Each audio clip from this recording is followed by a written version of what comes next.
केंद्रीय सहकारी बैंक रात को क्यों खुला, महाप्रबंधक ने दिया स्पष्टीकरण। बीती रात को केंद्रीय सहकारी बैंक के खोले जाने को लेकर बवाल मचा था कि बैंक में चोर घुसे हुए हैं। आनन फानन में बैंक के महाप्रबंधक को रात में बैंक आना पड़ा और पत्रकारों व अधिकारियों को स्पष्टीकरण देना पड़ा। केंद्रीय बैंक के महाप्रबंधक RS भदौरिया ने बताया कि CM हाउस की एक जानकारी आनन फानन में मंगाई गई थी, जिसके संबंध में बैंक के सहायक प्रबंधक सुरेश रावत, कमलेश तिवारी द्वारा जानकारी एकत्रित की जा रही थी। भदौरिया ने बताया कि कांग्रेस प्रवक्ता KK मिश्रा द्वारा ट्वीट किया गया था कि छतरपुर जिले में डिकौली समिति में KCC एवं किसान कर्ज माफी की राशि में व्यापक तौर पर घोटाला किया गया है। ये ट्वीट CM हाउस के अधिकारियों ने पंजीयक को भेजा, पंजीयक ने सागर JR को भेजा, JR ने सारी जानकारी महाप्रबंधक से तत्काल मांगी। क्योंकि मामला CM हाउस से जुड़ा हुआ था, इसीलिए देर रात को बैंक में कर्मचारी अंदर थे, मगर एक अज्ञात व्यक्ति द्वारा बैंक में बाहर आकर कुछ पत्रकारों को बुलाकर ये अफवाह फैलाई गई थी कि बैंक में हुई फर्जी नियुक्ति की फाइलें गायब हो रही हैं और उनमें हेरफेर किया जा रहा है। इस संबंध में महाप्रबंधक का कहना है कि जो भी नियुक्तियां थी वह पहले ही निरस्त की जा चुकी हैं। वर्तमान मामला डिकौली का था।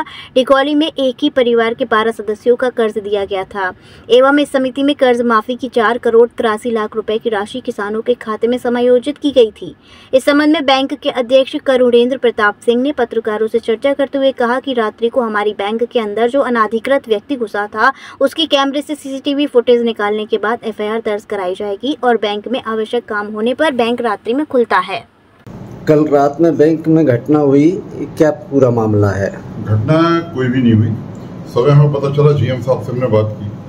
GM साहब ने बताया कोई जो क्वारी आई थी रात में, और रात में कोई क्वारी आई थी, उन्हें जानकारी तत्काल चाहिए थी। शासन द्वारा तत्काल चाहिए गई जानकारी बनाने के लिए उन्होंने 3-4 अधिकारियों को फोन करा और उनको बोला तत्काल जानकारी बनाने आओ। तो चूंकि बैंक की टाइपिंग भी बैंक में होती है और डॉक्यूमेंट्स भी बैंक में होते हैं, उन्होंने यहाँ से जानकारियाँ बनाई। जब वो जानकारी बना रहे थे तो कोई एक अज्ञात आदमी आया है, शायद जिला पंचायत से आया, कहाँ से आया वो, उसका भी फुटेज निकला के मैं GM साहब से बात करूंगा। वो अंदर तक आया, गार्ड के रोकने के बाद भी आया। अंदर से आने के बाद 2-3 उसके साथी बाहर थे, और जब वो अंदर आया फिर बाहर निकले, गार्डों ने उनको बाहर किया। GM साहब भी आ गए रात में, हमारे अधिकारी भी थे। घटना कुछ भी नहीं हो पाई। तो उसकी अभी फुटेज निकला के उसकी मैं FIR करवाऊंगा और उनमें कार्रवाई कराऊंगा। वो लोग किस उद्देश्य से आए, किसके द्वारा भेजे गए और क्यों आए रात में बैंक में। तो बैंक परिसर रात में बिना परमिशन के खुला? नहीं, GM की परमिशन से खुला।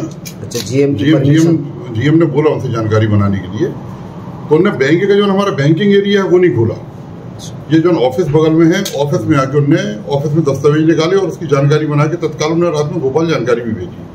CCTV फुटेज में जो व्यक्ति दिख रहा है वो राजनीतिक व्यक्ति बताए जा रहे हैं, तो नहीं, उनके खिलाफ कोई अभी शिकायत दर्ज कराई गई है? उसकी शिकायत दर्ज होगी। अभी राजनीतिक है कि गैर राजनीतिक है उसकी अभी, मतलब बैंक का कर्मी तो नहीं है वो? नहीं, बैंक का कर्मी नहीं है, बाहर का आदमी है, लेकिन उसकी पहचान अभी नहीं हो पाई, लेकिन पुलिस उसकी पहचान करेगी, हम उसकी रिपोर्ट करवाएंगे। उपल नर्सिंग होम, जहां आपको मिलती हैं विश्व स्तरीय चिकित्सकीय सेवाएं, आंखों की जांच, डेंटल सर्जन, आई केयर सेंटर आदि अन्य सुविधाएं केवल एक ही छत के नीचे। उपल नर्सिंग होम, जहां के प्रमुख डॉक्टर्स हैं विशाल उप्पल, डॉक्टर जयती उप्पल, डॉक्टर वीना उप्पल, डॉक्टर RK उप्पल। उपल नर्सिंग होम, शंकर विहार, बैंक कॉलोनी, मथुरा।